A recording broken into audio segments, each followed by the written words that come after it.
po tayo na nag-aaral sa ating Sunday School.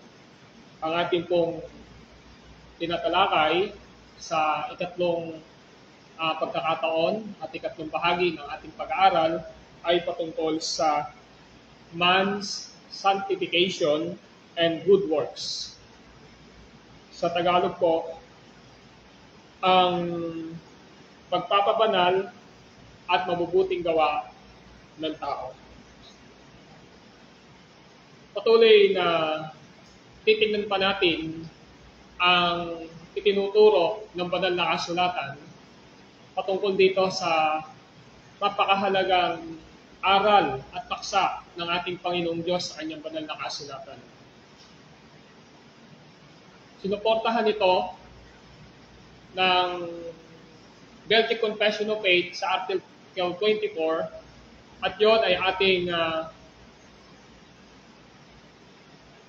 idadagdag upang nasa ganon ay makita natin noong 1500 sa panahon ng Reformation na ang pagpapabanal o sanctification at ang good works ng mga mananampalataya ay itinuturo na. Napag-aralan natin sa nakaraang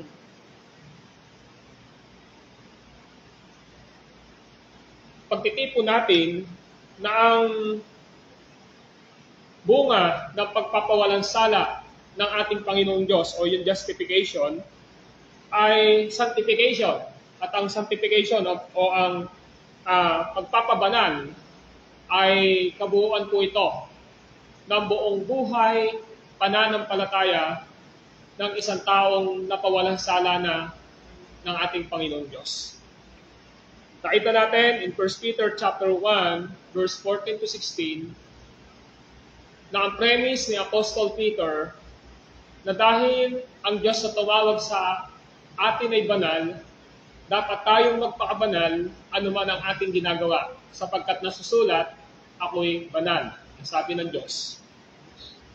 Tinignan natin ang Ezekiel chapter 36, verse 26 to 27, at nakita natin doon na ang ating Panginoong Diyos sa pamamagitan ni Propeta Ezekiel ay nagpapahayag sa bansang Israel, ang spiritual church ng ating Panginoon, na ang Diyos ang magbibigay sa kanila ng bagong puso at ng espiritu upang masunod nila ang panukala at kalooban ng Diyos at makalakad sila sa panuntunan ng ating Panginoon. Yan yung ating mga napag-aralan. Nakita natin sa ating Roman numeral number 1, kapag ang isang tao ay ni-regenerate, born again, ng ating Panginoong Diyos o ng banal na espiritu sa pamamagitan ng kanyang salita, kaagad-agad, ang taong iyon na nakaranas ng regeneration o born-again experience ay magkakaroon ng bunga ng sanctification o pinagiging banal at ito ay visible sa buhay ng isang na-regenerate, makikita sa buhay ng isang mananampalataya. Ngayong umaga ay ating titingnan at muling tatalakayin ang ikalawang punto ng paksa natin ito. Ang ikalawang punto na dapat natin tingnan, if regeneration is the works of God, good works too is the works of God to the life of believers. So pinapakita dito sa ating pangalawang puntos ng ating pag-aaral kung ang regeneration o ang isang bagong kapanganakan ay mga gawa ng Diyos. Ang mabubuting gawa din ay gawa ng Diyos sa buhay ng mananampalataya. Sabi ng Article 24 ng Belgic Confession of Faith dito sa ating tinatalakay ay ganito, and I quote, "Kung kaya kami ay gumagawa ng mabubuting gawa, hindi upang makamit ng merito, hindi kundi may pagkakautang tayo sa Diyos dahil sa mga mabuting gawa niya sa atin. Sapagkat Diyos ang gumagawa sa inyo, maging sa pagnanasa at sa paggawa ayon sa kanyang mabuting kalooban. End quoted. At ito ay galing sa Filipos chapter 2, verse 13. Kung ating papansinin, ang sabi, yung lahat ng napawalang sala, yung lahat ng na-regenerate o na-born again, ay gumagawa ng mabubuting gawa. At ito ay gawa ng Diyos sa buhay ng lahat ng na-regenerate at na-born again. Maliwanag na kinote ng Belgian Confession of Faith, Article 24, yung Philippians chapter 2, verse 13. At nais ko po na basahin at ipaliwanag itong salita ng ating Panginoong Diyos na sinulat ni Apostol Paul sa mga mananampalataya ng Pilipos. Ganito ang pagkasabi niya sa Filipos chapter 2, verse 13. Sapagkat ang Diyos ang nagbibigay sa inyo ng pagnanasa at kakayahang maisagawa ang kanyang kalooban. Sinulatan ni Apostol Pablo ang mga taga-Pilipos at dito ay ipinapahayag niya na ang pagtulong ng mga Philippians believers o ng church sa kanya nang siya o si Apostle Paul ay nakakulong o house arrest sa Roma at naghihintay ng hatol ng emperor dahil sa kanyang pagtatapat sa pangangaral na salita ng Diyos, ay pinaalala niya na ang Diyos ang siyang gumagawa sa buhay niya at sa buhay ng mga mananampalataya ng Pilipos. Of course, ganun din sa atin. At ang sabi niya, sapagkat ang Diyos ang nagbibigay sa inyo ng pagnanasa na kakayahang maisagawa ang kanyang kalooban. Just imagine, nasan si Apostol Paul nang isulat niya ito. Siya ay nasa kulungan. Nung nasa kulungan siya, hindi siya nagkaroon ng discouragement.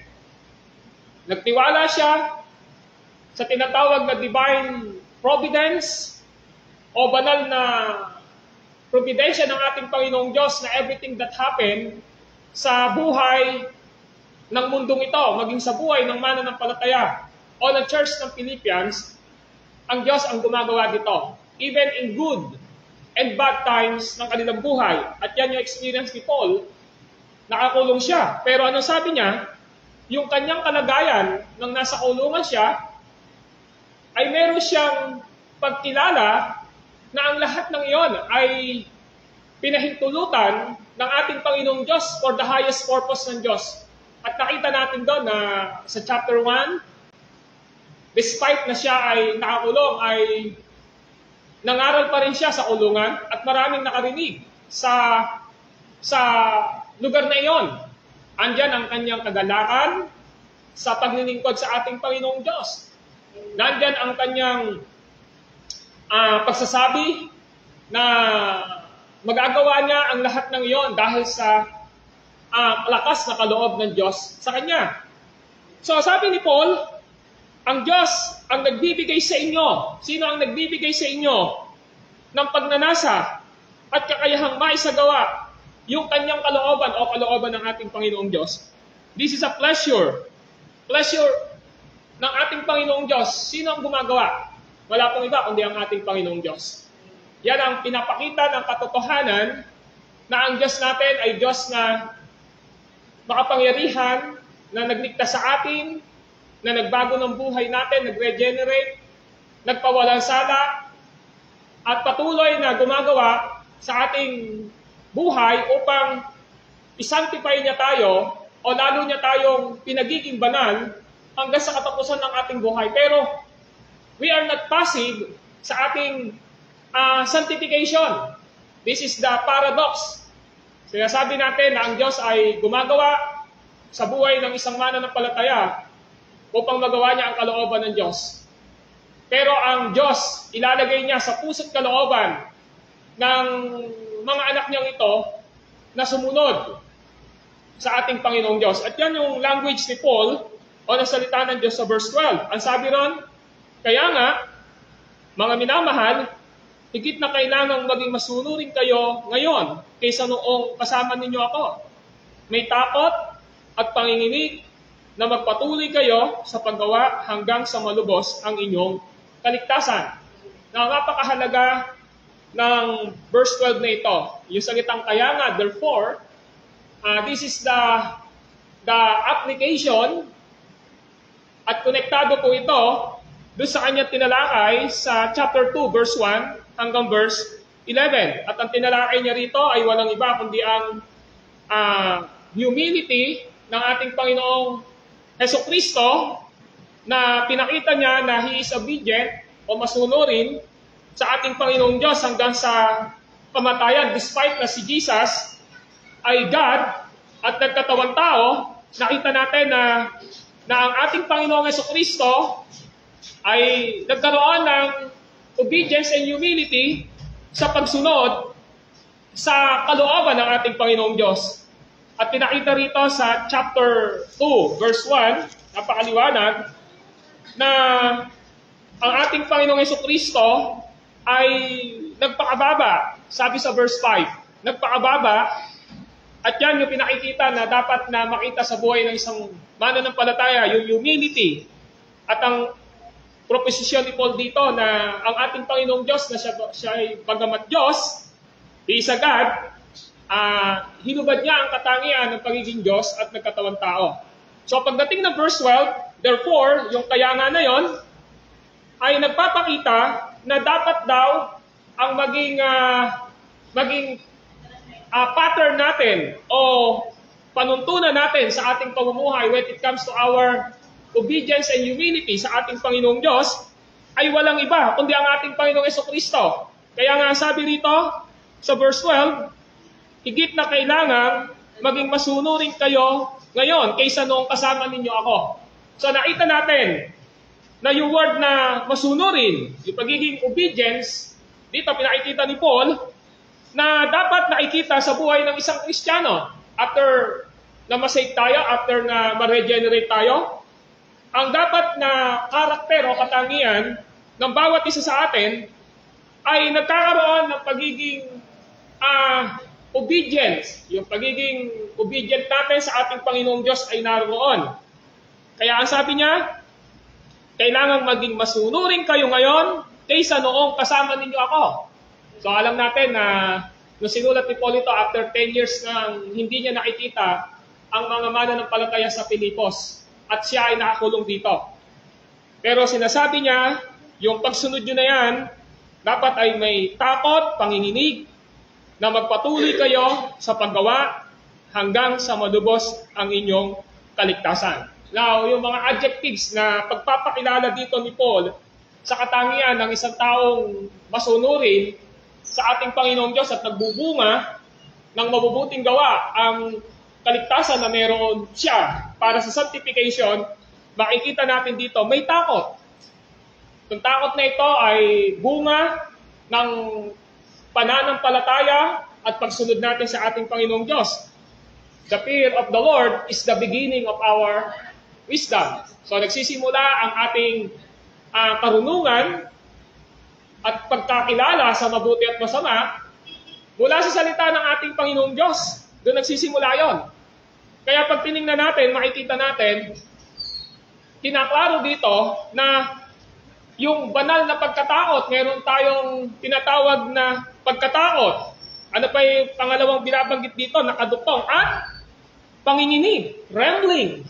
Ano yung sabihin dito? Pag sinabing trembling dito, this is action word na parang kapag naririnig mo at naaalala mo ang salita at utos ng ating Panginoong Diyos ay hindi ka mapapakali hanggat hindi mo ito ina-apply o ikinikilos sa iyong buhay. So dapat na maintindihan natin ang ganitong mga bagay. Now, tingnan natin, hindi lang siya trembling o panginginig, meron pa hong nakarugtong na na magpatuloy. Ano yung salitang magpatuloy? Ang salitang magpatuloy, ito ay galing sa salitang perseverance. Ano ba ibig sabihin ng perseverance? Nagtsatsaga, nagpapatuloy, despite na may mga barriers o hadlang sa buhay ng bawat isa sa atin. Nagpapatuloy tayo. Hanggang saan? Ang sabi ron, nagpapatuloy tayo saan? Sa paggawa.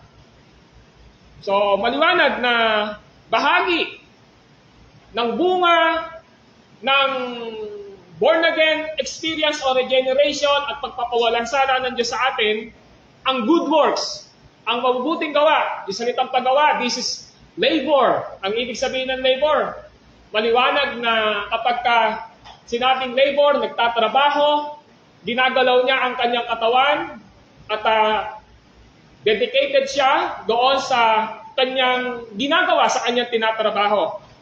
At dito makikita natin na itong labor na ito, yung paggawa ng ito ay merong pagiging masunurin, meron tayong banal na pagkatakot, meron tayong panginginig, nagpapatuloy tayo, and then sa dulo, hanggang malubos ang inyong kaligtasan. Ano ba yung sabihin ng malubos? Makumpleto ang ating kaligtasan. Of course, nang pinawalang sala tayo ng ating Panginoong Diyos, maliwanag na anak tayo ng Diyos. Pero yung sinasabi rito, hanggang malubos ang inyong kaligtasan, yung dulo nito, ng buhay natin ito, this is our finish line, at ito yung kamatayan ng ating katawan. Nawa niyo? So, ibig sabihin, ang isang Kristiyano, from justification sa pagpapawalang sala ng Diyos sa Kanya, o yung tinatawag na regeneration o pagiging born again, sa gitna nun ay sanctification. Hanggang saan? Hanggang sa kamatayan ng ating katawan. Kaya nga ang sanctification, ang pinagiging banal, ay kabuuang buhay ng anak ng Diyos. This is our whole life. Nawa niyo po? So, parang sinasabi natin ngayon na kung ngayon, nagle-level up ang pag-growth mo sa Panginoong Diyos, yung knowledge mo sa Panginoon, at ina-apply mo ito sa iyong buhay, at nagbubunga ito ng mabubuting gawa, ina-expect ng ating Panginoong Diyos na lalo pa itong lalago hanggang sa huling hininga ng ating buhay. Kaya hindi tayo magtataka sa sinabi ni Paul sa Book of Colossians na ang sabi niya ron, rooted, build up in Him. Ang ibig sabihin po doon, mag-ugat kayo at lumago kayo saan? Sa ating Panginoong Hesukristo. Hanggang makamtan ninyo ang kaligtasan.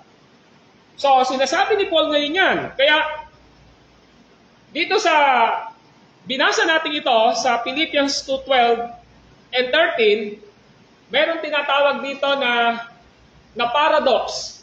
Pag sinabing paradox, pag tinignan mo, parang magkakontra siya, pero in divine perspective, ito yung pinapakita na ang Diyos natin ay makapangyarihang gumagawa sa buhay natin in verse 13 ng Philippians 2:13 na sabi ron, sapagkat ang Diyos ang nagbibigay sa inyo ng pagnanasa at kakayahang may sagawa ang kanyang kalooban. So, sino ang makapangyarihang gumagawa sa lahat ng naligtas na sa ating kalooban, sa ating pagnanasa? Pag sinabing pagnanasa, this is our desire. Pag sinabing kalooban, this is our will, of pleasure and will. Pinapakita ni Paul dito yon. Kaya minsan, meron tayong pagnanasa sa binabanggit ni Paul dito, may pagnanasa, sabi rito sa verse 13, sapagkat ang Diyos ang nagbibigay sa inyo ng pagnanasa, ng desire.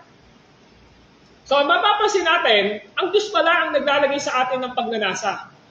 Ngayon, tanong lang natin dito, ito. Ang Diyos ba maglalagay sa atin ng pagnanasa ng masama? Of course, hindi. Ang pagnanasa na inilalagay ng Diyos sa atin ay good works and holiness. Pagka yung desire natin ay laban sa kabanalan, this is not coming from God. Now, please open your Bible in Book of James, sa Book of James. Ano ang sabi ng Book of James patungkol dito sa pagnanasang ito? The sanctified desire na galing sa ating Panginoong Diyos, ito ay banal.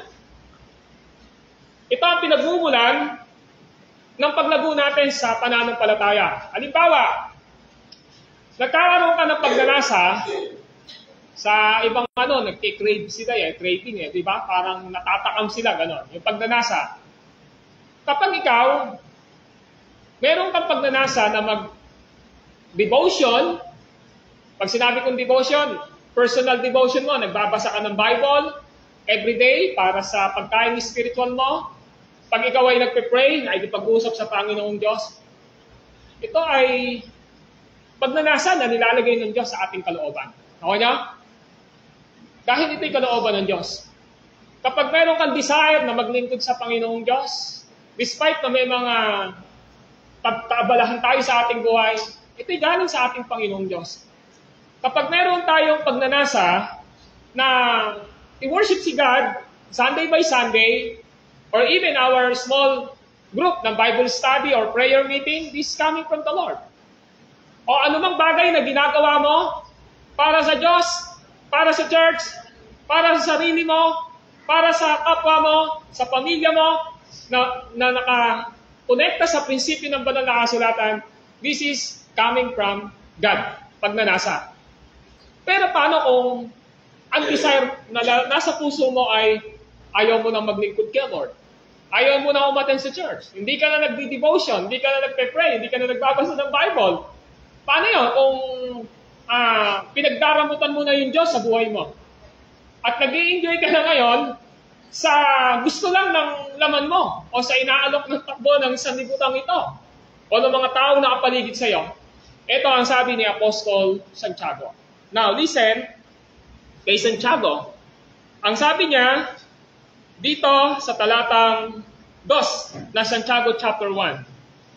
Santiago chapter 1, verse 2. Mga kapatid, mag-alala kayo kapag kayo dumaranas ng iba't ibang pagsubok sapagkat alam ninyong lalong magiging matatag ang inyong pananampalataya matapos ninyong patagumpayan ang mga pagsubok na yan.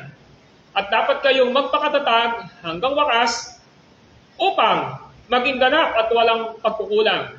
Ngunit, kung kulang ng karunungan na sino man sa inyo, humingi siya sa Diyos at siya'y bibigyan. Sapagkat ang Diyos ay sagana at nagbibigay at di nanunumbag. Subalit ang humihingi ay dapat manalig at huwag mag-alinlangan. Sapagkat ang nag-aalinlangan ay parang alon sa dagat na tinataboy ng hangin kahit saan. Huwag umasang tatanggap ng anumang mula sa Panginoon ang taong pabago-bago ang isip at di alam kung ano ang talagang ibig. Now, the definition of trials is this. Kapag trials, pagsubok, ito ay may kinalalaman sa pagsunod mo sa katotohanan. Nakuha yung punto? Kapag trials, ito yung related sa pagsunod mo sa Diyos at pagsunod mo sa nilalagay ng Diyos na pagnanasa sa iyong puso. Nakuha yung punto? Pero pagka po, temptation ay nasa verse 12. Tingnan nyo ang verse 12. Ng chapter 1 ng Santiago, mapalad ang taong nananatiling tapat sa kabila ng pagsubok, sapagkat matapos siya subukin, tatanggap siya ng puto. Ito ay ang buhay na ipinangako ng Panginoon sa mga umiibig sa Kanya. Now, listen to verse 13. Huwag sabihin ni numan, kapag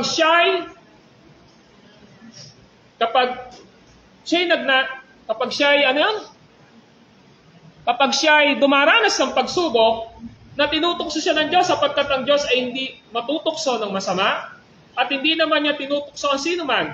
Natutukso ang tao kapag siya'y naakit at nagpapatangay sa sariling pita. Kapag ang pita ay tumubo at nagugat, nagbubunga ito ng pagkakasala. Kapag lumala ang kasalanan, ito'y nagbubunga ng kamatayan. So yung temptation, temptation o yung pagnanasa na meron tayo, ito ay nanggagaling sa desire ng ating laman. Nakuha niyo punto. So ngayon, ang tanong natin ngayon dito, mapakaliwanag na sinasabi ni Paul sa Philippians 2:13, sapagkat ang Diyos ang nagbibigay sa inyo ng pagnanasa. So dapat ma-distinguish natin yung pagnanasa na galing sa Diyos at pagnanasa na galing sa laman o ng sanlibutan. Ang pagnanasa na nilalagay ng Diyos sa buhay ng mananampalataya ay pagnanasa na sundin ang kalooban ng Diyos sa ating mga buhay. Tama po ba? At yung pagnanasa na galing sa laman at takbo ng sanlibutan ay pagnanasa na nagdadala sa paglayo natin sa ating Panginoong Diyos. Kaya dito may makikita tayo ngayon dito na huwag nating sasabihin palagi na ang Diyos ang gumawa sa akin ito. Kung ang naging bunga nito ay mali. Dahil in the first place, alam mo na mali, ginawa mo. So naon yung pupunto natin. So kung yung desire na nilagay ng Diyos sa atin ay tama, banal, at galing sa prinsipyo ng salita ng Diyos, ito ay nagpapakita sa atin na yun yung dapat nating gawin. So nakuha niyo po punto rito. So dapat magkaroon tayo ng wisdom dito, yung discernment. Kapag ang Diyos ang naglalagay sa ating kalooban ng pagnanasa upang gawin natin yung kanyang kalooban, this is always na nakaayon sa salita ng ating Panginoong Diyos, sa principle ng Word of God. Kapag ka naman, yung pagnanasa natin ay hindi galing sa Diyos, ito ay nanggagaling sa kabaliktaran o pagkontra sa katotohanan ng salita ng Diyos. Kaya ngayon, upang ang tao ay masunod ang kalooban ng Diyos, binanggit nga yung verse 12. Sabi ron, kaya nga mga minamahal, higit na kailangang maging masunurin kayo ngayon, kaysa noong kasama ninyo ako, may takot at panginginig, na magpatuloy kayo sa paggawa hanggang sa malubos ang inyong kaligtasan. So napansin nyo yung mga pagsasalarawan, yung mga adjectives na binanggit dito ni Paul, yung pagiging masunurin, yung pagiging banal na pagkatakot sa Diyos at sa mga bagay na magpapalayo sa atin sa Panginoon, yung panginginig, we have a trembling, tapos nagpapatuloy tayo saan? Sa paggawa hanggang sa huling hininga ng ating buhay. So, pinapakita ngayon ni Paul dito ay ito. Ang layunin ng lahat ng ito na ginagawa natin, yung good works natin, ay upang maluwalhati ang Diyos. Maluwalhati ang Diyos saan? Sa pagmamahal natin sa Kanya, sa paggalang natin sa Kanya, sa pagsunod natin sa Kanya, at pagkakaroon ng pagbibigay ng pagpapasalamat. Yan yung pinaka-purpose natin. That's why, sa ilalim ng paggawa ng banal na Espiritu,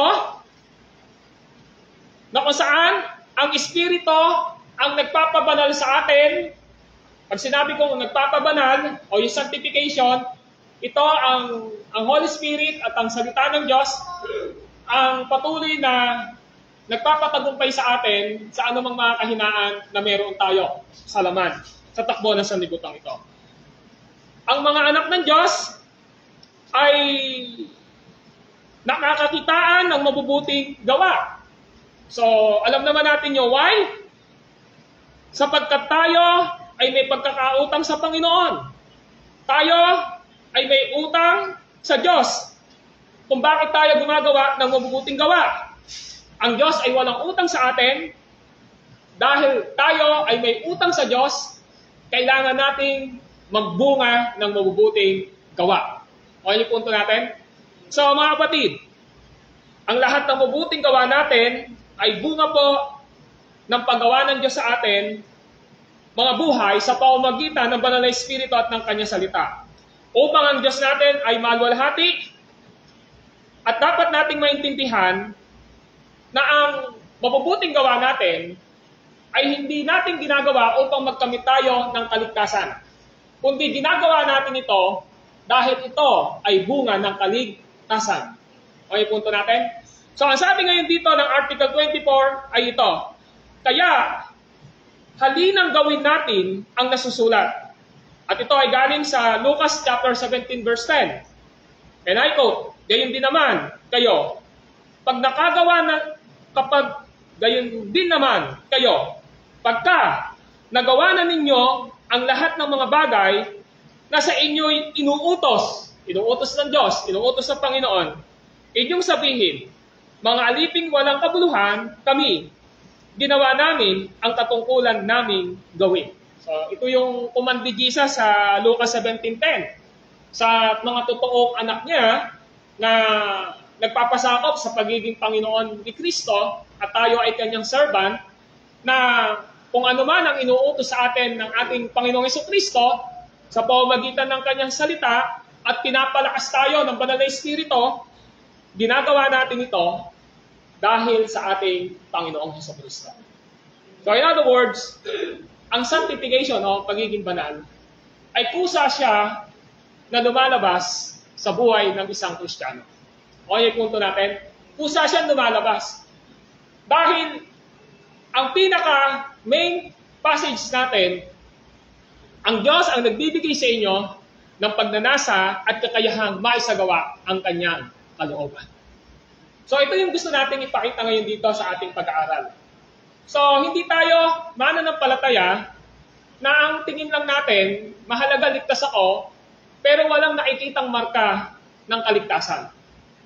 Ang marka ng totoo na isang tao na born again, na pawalang sala, anak ng Panginoong Diyos, may banal na Espiritu, ang makikita sa kanyang buhay na marka ay good works mula sa banal na kasulatan sa kanyang buhay. At ang good works na ito, mabubuting gawa ito, ay in-expect ng ating Panginoong Diyos. At dito ako magtatapos sa Ephesians chapter 2, verse 10. Tingnan nyo, ang sabi ni Paul sa Ephesians chapter 2, verse 10.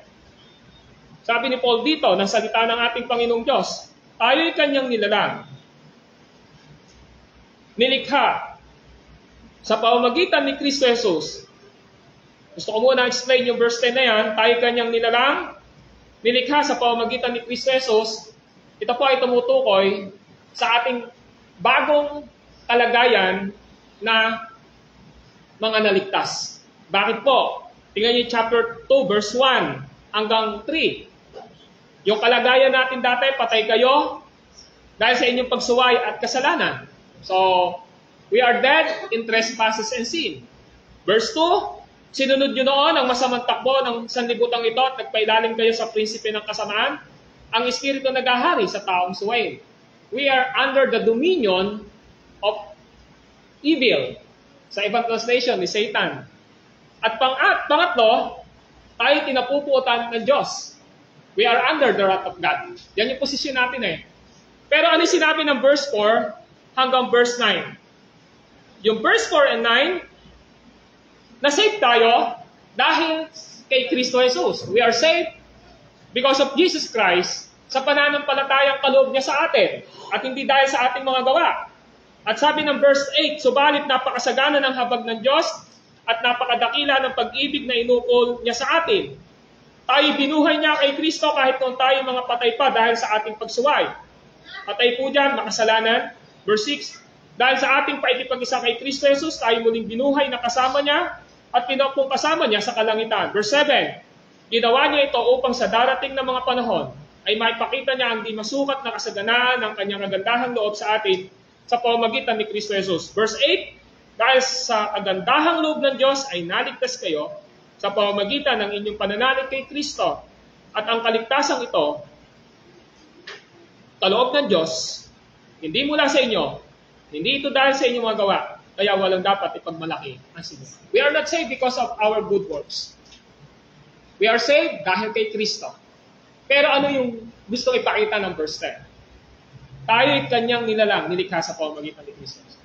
Ito yung posisyon natin ngayon sa harapan ng Diyos. We are saved. New creation. Amen? We are new creation. Bagong nilalang na po tayo ngayon. Na nilikhang kalarawan ni Kristo. Tayo kanyang nilalang, nilikha sa pamamagitan ni Kristo Jesus. So tayo ngayon ay may bagong kapanganakang espiritual Ano ngayon yung dapat daw makita sa buhay natin? Iuukol natin upang iukol natin ang ating buhay. Saan? Sa paggawa ng mabuti na itinalaga ng Diyos para sa atin noong pamanguna. So yung buhay natin ngayon ay nakatalaga, nakadedicate. Saan? Hindi na sa paggawa ng kasalanan, kundi sa paggawa na ng mabubuting kaloob na galing sa banal na Espiritu. So ang pinaka-purpose kung bakit talaga tayo niligtas ng Diyos ay mamuhay ng may kabanalan. At kapag sinabing mamuhay ng may kabanalan na patuloy na sinasanctify, yung good works na yon ay bunga ng ating pananampalataya. At yon ay nasasummarize sa salitang good works o mabubuting gawa na ipinagkaloob ng Diyos sa atin. So mga kapatid, huwag nating isipin na tayo ay born again na at gagawin nating lisensya ang salitang na born again, na salitang anak ng Diyos sa pamumuhay natin sa kasalanan. Dahil ang pinaka-highest purpose ng Lord, kung bakit niya tayo niligtas, ay mamuhay ng may kabanalan. Kaya ang sabi ng 1 Peter, doon pa lang sa introduction natin, dahil ang Diyos na tumawag sa inyo ay banal, dapat kayong magpakabanal, anuman ang inyong ginagawa. So, nirepute natin, kinorek natin yung salitang once saved, always saved, minsan niligtas, ligtas na. Tama po yun. Pero hindi po yung ginagamit na lisensya para mamuhay tayo sa kalayawan ng takbo ng sanlibutan ito. Amen? Hindi yung lisensya para sundin natin ang gusto lang ng laman natin. Hindi yung lisensya para magpawalang halaga tayo saan? Sa mga bagay na spiritual na dapat ay ginagawa natin sa ating mabuhay. Sa madalit salita, ang isang tunay na naligtas, ligtas siya magpakailanman dahil sa merito ni Kristo. Pero makikita mo sa buhay niya progressively, hindi man instant, nakikita natin dahan-dahan yung progreso ng pamumuhay niya, ng pagtatagumpay sa gawa ng laman, sa kasalanang inaalok ng sanlibutan, at sa impluwensya ng kaaway. Dahan-dahan mo makikita ito sa kanya na nagtatagumpay siya at nakapamumuhay siya ng may kabanalan sa harapan ng Diyos dahil yung good works ng bunga ng pananampalataya niya ay makikita sa kanyang buhay. Amen po ba? We are not saved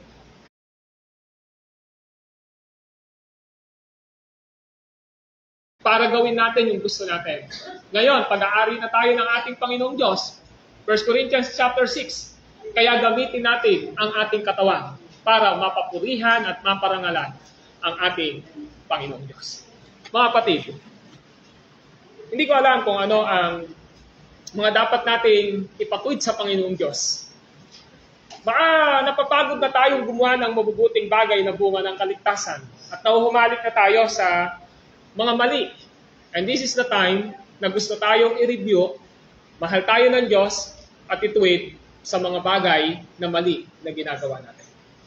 Ang gusto ng Panginoong Diyos, tingnan ka niya, makita ka niya everyday na mayroong kang desire, na may pagnanasa ka, na nilalagay niya sa puso ng bawat isa natin at isip at kalooban natin upang makapamuhay tayo na may pagtatagumpay sa ating pamumuhay dito sa lupa. Kahit na may struggle pa. Araw-araw may struggle tayo. Araw-araw nakikipaglaban tayo sa mga struggle ng laman, ng takbo ng sanlibutan, ng gawa ng kaaway. At the end, kung tayo ay magiging masunurin at magpapasakop kay Kristo at sa banal na Espiritu at Kanyang salita, makapamumuhay po tayo ng may pagtatagumpay. Let us pray. Lord, maraming salamat sa mga salita niyo na aming natanggap. Dalangin ko po na patuloy niyo po itong pagpalain sa puso, isipan, kalooban ng lahat ng narito at nakikinig. Ang banal mong Espiritu ang may kakayanang gumawa nito sa buhay naming lahat. Maraming salamat po This is our prayer in Christ's name. Amen.